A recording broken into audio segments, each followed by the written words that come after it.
Nos encontramos hoy con Monseñor Miquel Garciandía, obispo de Palencia, quien se encuentra de visita por nuestra arquidiócesis en la zona de Paita, donde el misionero español, el padre Domingo García, realiza su misión en esta tierra. Monseñor Miquel, bienvenido a la arquidiócesis de Piura, a esta Tierra del Sol. ¿Puede contarnos brevemente cómo fue su llamada a la vocación? La vocación de Dios es algo muy misterioso, muy grande. En mi caso, yo pienso que ha estado siempre, de niño, de adolescente, siempre había un contacto muy especial con Dios, porque yo he nacido en una familia profundamente cristiana. Creo que le debo mi vocación en este sentido a la vivencia de la fe de mi padre y de mi madre, que luego en la parroquia fue creciendo. El hecho de haber estudiado filosofía para mí fue una opción, porque yo ya tenía en cuenta que podía haber una llamada del Señor, y luego ya clarifiqué mi vocación más hacia el servicio pastoral, porque durante 4 años fui docente en un colegio religioso y ahí iba viendo que lo que el Señor quería para mí era acompañar a los jóvenes en su fe, en su vida, y de ahí pues nada, con 27 años entré al seminario y luego posteriormente pues ha sido trabajar en una parroquia rural, estudiar en Roma, seminario, pastoral vocacional, parroquias, vicaría, rector de un santuario, director de una casa de espiritualidad, hasta que ya hace año y poquito el Papa pues me envió a tierras palentinas. Padre Domingo, usted que ya tiene un buen tiempo entre nosotros, ¿nos podría decir, cree que la Iglesia en Perú tiene una cultura misionera? Bueno, sí, llevo acá 37 años exactamente, sí, y cultura misionera yo creo que sí. O sea, estoy ahí en la parroquia de Paita, que es una parroquia de nueva creación, toda la periferia de Paita, donde no había pues apenas presencia de iglesia. Todo estaba concentrado en una única parroquia, en la parte baja, y ahí no había prácticamente ninguna presencia. Una vez al mes alguna misa, pero... Y bueno, pues nos hemos ido metiendo por ahí y la gente sí responde. O sea, responden los jóvenes, responden las parejas de esposos, sí responden. O sea, en ese sentido de misión, como que en nombre de Dios algo podemos hacer como esposos, como jóvenes, pues por las demás personas. Comento que tuvimos no una entrevista, no, sino un testimonio personal ahí con los jóvenes que se confirmaban este año, ¿no? Y nos pedían, los que lo organizan, que diésemos un testimonio de nuestra vocación.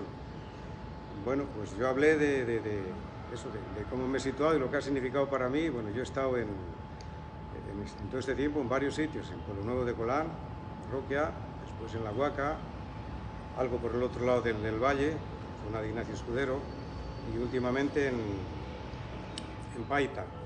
Ahí hemos estado todo este tiempo y para mí han sido claves, bueno, puedo contar ahí claves, el cómo cuando llegas allá llegues como caído del cielo y con tus criterios, ¿no? Cuando llegas de España o de otro país y otra historia.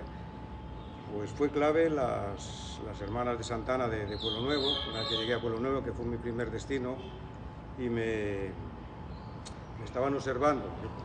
Cuento lo de la Bocana, un pueblito chico donde desemboca el río Chira, y yo iba, después que se fueron a los que sustituí, que eran norteamericanos de la Congregación de Santiago Apóstol, pues fui a la capillita y lo que había hecho mi compañero cuando la acompañé, tocar la campana. Tocaba la campana y no venía nadie. Y abrían las ventanitas de las casas, me acercaba a tocar la puerta con toda mi timidez, recién caído del cielo, y no habría nadie, más bien cerraban la ventana, ¿no?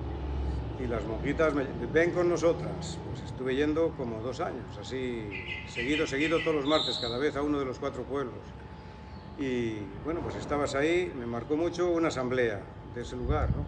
Una asamblea que decidían en tiempo del cólera cómo tener agua potable y no dormir del cólera, no morir del cólera ya.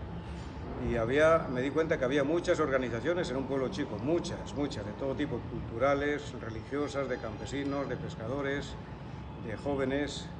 Cada uno decía cómo iba a trabajar en el año, cómo iba a conseguir recursos y cuál era. Pues después de escuchar a todos, estuvimos como 4 horas.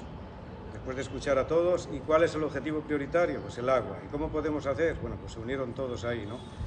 Y llegaba, y mi problema era, pero ¿y cuándo digo yo una misa aquí en este pueblito? Era eso, la conciencia, ¿no? ¿Y cuándo digo yo una misa? Bueno, pues cuando había algún motivo, como misas de difuntos de un mes o de 9 días o así, ¿no? Y después de 2 años yo convoqué una noche para promover la catequesis familiar. Y hablé, y el que me escuchaba, bueno, uno de ellos decía que no sé si han entendido al padre, pues te quedas ahí un poco, ¿qué habré dicho? ¿Cómo lo habré dicho? Y la historia era que no sé si la han entendido, repitió más o menos lo que yo, pero dijo más, ¿no? Fue señalando, dice, usted escriba en su calle, no, primero dijo, el padre nos ha apoyado a nosotros en nuestras cosas. Ahora ahí nos movimos entre todos, las hermanas de Santana conseguían por medio de Italia alguna donación, algún apoyo, yo intenté conseguir algo, se hizo el pozo, el tanque elevado y luego la gente puso los materiales para llegar hasta el pueblo, ¿no? Nos ha ayudado, tenemos que ayudar al padre, usted por su calle, usted por su calle, usted. Y bueno, y comenzamos la catequesis y ya la misa ya no había problema, ¿no? Participaba la gente. O sea, esa conciencia sí, yo creo que es importante el que nos sepamos situar, el cómo nos situamos, que no para promover eso, ¿no? Que no nos quedemos encerrados en la parroquia y que por delante pongamos en la oficina a la secretaria o al secretario y ahí nos paran los golpes y los reclamos y las sugerencias. Es importante estar de puertas abiertas, recibir a la gente, escucharles, preguntar y bueno, y eso te va abriendo camino, conoces a la gente, te va abriendo camino. Cada una de esas entrevistas te marca un reto, una posibilidad. O sea, conciencia misionera sí hay, pero creo que tenemos que acercar a ver cómo promovemos los carismas que decimos que tiene cada uno. Monseñor Miquel, y somos conscientes de que gracias a la Iglesia de Palencia se han desarrollado una serie de importantes proyectos en esta zona de nuestra arquidiócesis. ¿Qué mensaje tendría usted para todos aquellos fieles de su iglesia particular, gracias a los cuales se han logrado hacer realidad estos proyectos? Bueno, el hecho de que haya misión desde Palencia no solamente es que nosotros, la comunidad cristiana palentina, estamos ayudando a otras iglesias, sino que sobre todo esa ayuda concreta nos ayuda a entender quiénes somos como iglesia. Es decir, una iglesia autosuficiente, una iglesia que piensa en sí misma, una iglesia preocupada por lo suyo no es la iglesia de Dios. O sea, si somos la iglesia universal, el hecho de que haya una conexión, lazos y vida compartida con otras iglesias, justamente a nosotros nos devuelve muchísimo más de lo que podríamos aportar. Porque si no, esa autorreferencialidad de la que habla el Papa nos hace daño. Porque al final, en el mundo, cada uno se preocupa de lo suyo. Y si a una iglesia local le falta el cuidado concreto y la solidaridad y el hermanamiento con otras iglesias, eso es un signo de que quizá no es la iglesia del Señor. Padre Domingo. Una cosa que me gustaría es que yo he dado testimonio de mi vocación, pero igual también el Padre Domingo César. Padre, y cuéntenos, ¿cómo nació esa vocación suya para venir tan lejos? Bueno, pues desde chico, adolescente, no sé qué años, pero no mucho, porque fui a los 12 al seminario.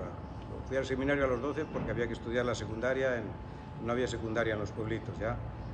Pero viví la historia de que primero pues, mis padres no tenían prácticamente tierra, así para cultivar, ¿no?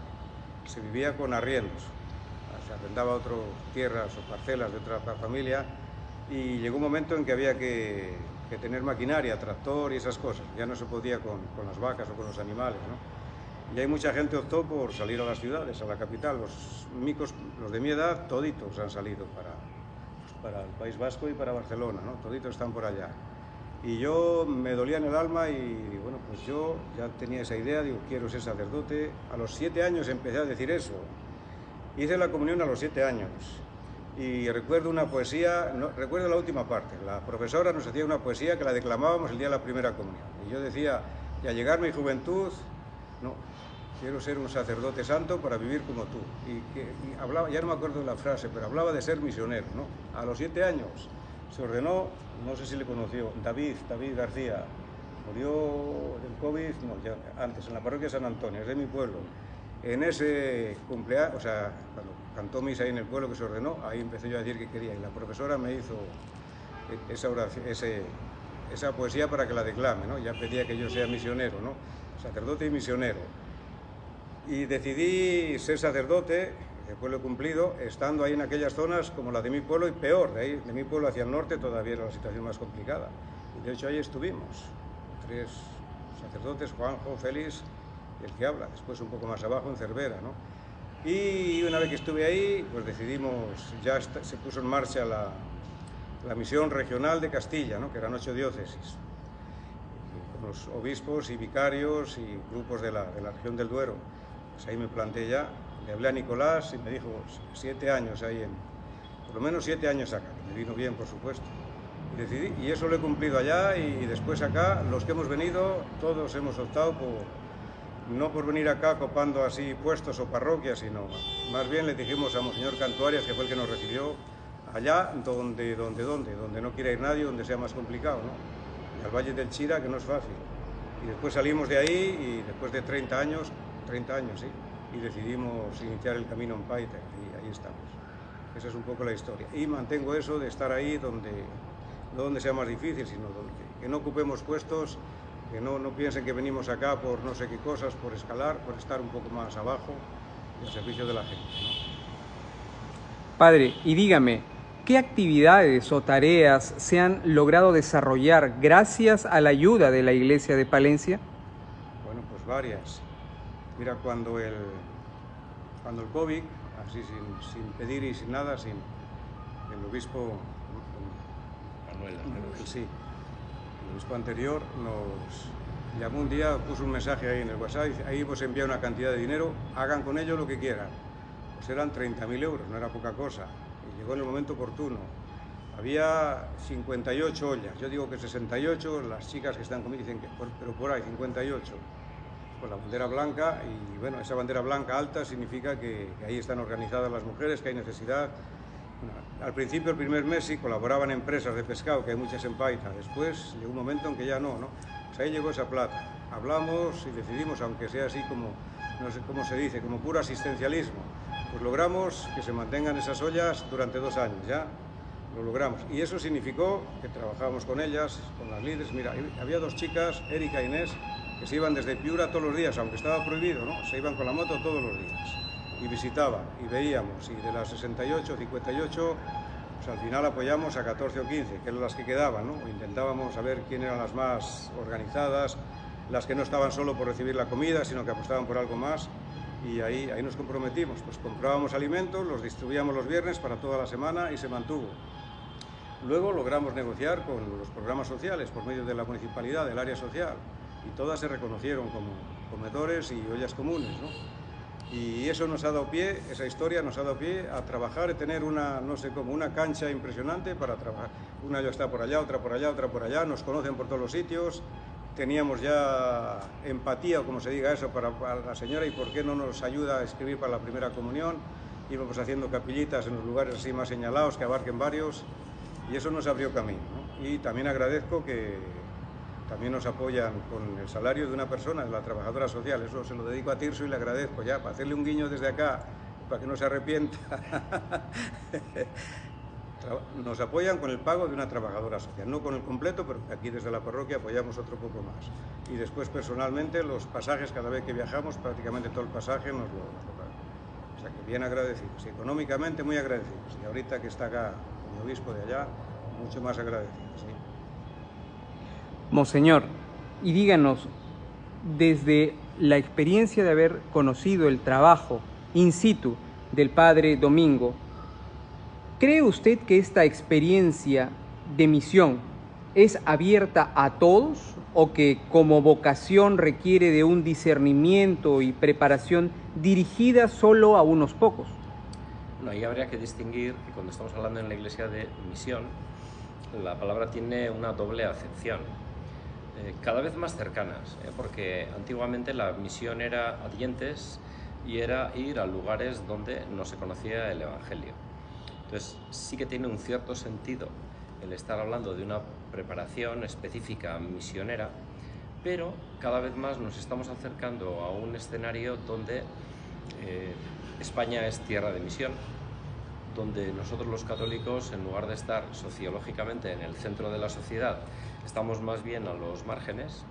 Yo hablaría de pequeñas islas de cristianos en un mar profundamente pagano, de tal manera que la Iglesia del futuro, y esto de una manera muy especial en Europa, va a implicar que aquellos que conocemos al Señor, que hemos recibido el regalo de la fe, cada vez que confrontemos con gente que todavía no le conoce a Jesús, ahí se va a dar un diálogo, un encuentro entre los diferentes, y ahí sí que los católicos nos tenemos que preparar para ser capaces de dar razón de nuestra esperanza a todos, porque hasta ahora estábamos hablando de un cristianismo mayoritario sociológico y ahora estamos en un escenario de una maravillosa minoría profética, como lo era la Iglesia en el siglo I, en Corinto, en Filipos, en Roma, pequeños núcleos de personas que se reunían el domingo para celebrar la resurrección del Señor y que iban irradiando su fe, su alegría, un estilo alternativo de vida a tanta gente que tiene sed y que todavía no conoce la maravilla de que ha habido un Dios que nos ha regalado a su Hijo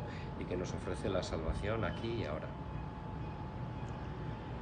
Padre Domingo, a la luz de todo lo que nos ha venido contando, ¿qué cree que ha sido lo más difícil de afrontar durante su misión y lo más gratificante? Lo difícil de afrontar es muy difícil afrontarla. He vivido en una realidad, situación de la gente en situación de pobreza extrema, ¿no? Los campesinos, que es el valle de campesinos, pues a veces no pueden pagarla. Todos viven con préstamos del banco, ¿no? Cuando ha habido fenómenos del Niño, o desembalses, o riadas, se pierde la cosecha y no es fácil pagar al banco, ¿no? Se quedan con deudas. Después llegan las grandes empresas, ahí hay dos grandes empresas, ahora la Gloria, era la Maple, y la Caña Brava, con miles de hectáreas, ¿no? Miles de hectáreas que se compran a $60 la hectárea, que eso lo entregó un presidente que ya no existe, ¿no? El Alan García.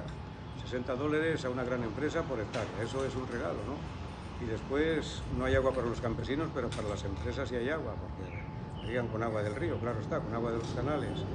Es difícil de aceptar esa situación, así como pasan por encima de las personas y les quitan la tierra y todas esas cosas. Eso es difícil, la realidad social, ¿no? Y bueno, pues dan trabajo a todo el mundo, pero luego cuando se siembra después ya entra la maquinaria y las tecnologías y el riego por goteo y todo eso, ¿no? Eso es una realidad difícil, ¿no? Pues otra difícil es, no sé, ante estas situaciones no es fácil que se una la gente, que se organice y que no que hagan marchas y que maten o que protesten, sino que se organicen para defender un poco sus derechos, ¿no? Pues hay abogados que se ponen que les calientan la cabeza, que ahí en esa realidad que conozco, que les dejaron les quitaron la tierra, o sea, la tierra no pudieron pagar la deuda con el banco la deuda la vendió a la empresa de los romeros, hablando en plata, ya que va a ser para allá, si es para acá tampoco me importa, ¿no? La deuda, y intentaron 2 veces desalojar a la gente, son tierras sembradas con árboles, frutales y con algodón que estaba ya con las bellotas, ¿no? Pues la gente se defendía y no lograron, no les dejaron entrar. ¿Sabes cuándo entraron? Y se murió el soncito del pueblo, uno de unos 40 años, que era pues había crecido, era el niño mimado de todo el mundo le quería, ¿no? Pero deficiente, ¿no? Pues murió. Y en la misa de los 9 días, que fue un día de semana a las 11 de la mañana, cuando salimos de misa, todo el campo estaba invadido con caterpillas y matones contratados, con pistolas y machetes para no dejar entrar a la gente. Pues eso es muy duro aceptarlo, no se puede aceptar, muy duro, lo vives y lloras como llora la gente, claro. Esa es una realidad, la realidad social, pues los poderosos y la gente más humilde y más débil, ¿no? Pues las gratificaciones, cuando a esa gente te pones ahí al lado, siempre aparece alguien que tiene experiencia, que ha recorrido esas experiencias y ilusiona a la gente y empiezan a sembrar otro cultivo, como fue el banano, y funciona y esas cosas, ¿no? Eso funciona, sí. Después a nivel de iglesia pues sí no sé, antes que comencé y no concluí, ¿no? Pues cuando pues este compañero que me escuchó, después de hablar de estas historias, que me ha marcado esto, en este pueblo esto, en esta etapa esto, en esta esto, y de una realidad social que pues he estado cerca, aparece un montón de posibilidades y te das a conocer y la gente te identifica con su causa, no por buscar no sé qué, sino pues porque lo siento, ¿no? Pues cuando habla el otro te dice que hay algunos sacerdotes que son misioneros, otros no somos misioneros, no lo entiendo. En este compañero, como está cerca de mí, sí iba a hablar con él, ¿no? Pero sí, el meterte en esas realidades, y ahorita en Paita también, en la realidad de los pescadores, toda esta realidad de pobreza que vive, el que no hay agua. Estás por ahí, cuando convocan cosas, estás ahí, pones la oreja, ves quién se mueve, quién no se mueve, quién se mueve por intereses políticos, que ya uno no es onso, ¿no? y sabes a quién arrimarte un poco y por dónde, para que no se apague la llama, ¿no? Eso sí me motiva. Y después a nivel de iglesia la gente responde pues masivamente. Calcula que es una realidad donde no había ningún templo. Y bueno, era, por hablar así, no sé si se puede hablar así, de los grupos evangélicos, ¿no? Bueno, pues cuando te metes por ahí la gente responde masivamente. Este año, para que lo escuchen los de allá, y aquí hicieron la comunión nada menos que 500 niños. Es casi más que en toda Palencia, seguro. No es porque yo sea así, pues esto tiene 70.000 habitantes, pero la gente si te mueve responde y eso te ilusiona, te apasiona y te compromete, aunque llegues así, pero te compromete y con ilusión, aunque a veces andas un poquito así, ¿no? Monseñor, después de esta experiencia que usted ha conocido y está palpando, ¿qué le podría decir a aquellas personas, tal vez muchos jóvenes, incluso sacerdotes, religiosos o laicos que puedan estar sintiendo esta inquietud misionera y que quieran salir a ayudar a otros? Pues como he dicho antes, la salida puede implicar dar un salto geográfico de miles de kilómetros, o la salida puede implicar dar un salto gigantesco de nuestra comodidad, de nuestro estar con los de siempre, de nuestro no arriesgar a estar con personas que las podemos considerar ajenas a nosotros. O sea, esa iglesia en salida con la que sueña el Papa Francisco en este año jubilar de la esperanza, nos está pidiendo que cada uno tengamos una pequeña agenda. Ahora que estamos en el tiempo de la Cuaresma, todos tendríamos que hacer un pequeño plan de vida sobre nuestros ayunos, nuestra oración, la limosna entendida en el sentido genuino como misericordia. ¿A qué personas que no les ha llegado la misericordia de Dios, que no la perciben todavía, nos está llamando Jesús para llevársela a todos? Con lo cual yo creo que Cuaresma y sobre todo la Pascua tiene que ser un tiempo privilegiado, para que salgamos. Hay mucha gente que no tiene aquello que nosotros tenemos y si tanto valoramos la fe, se la debemos a los que no la tienen.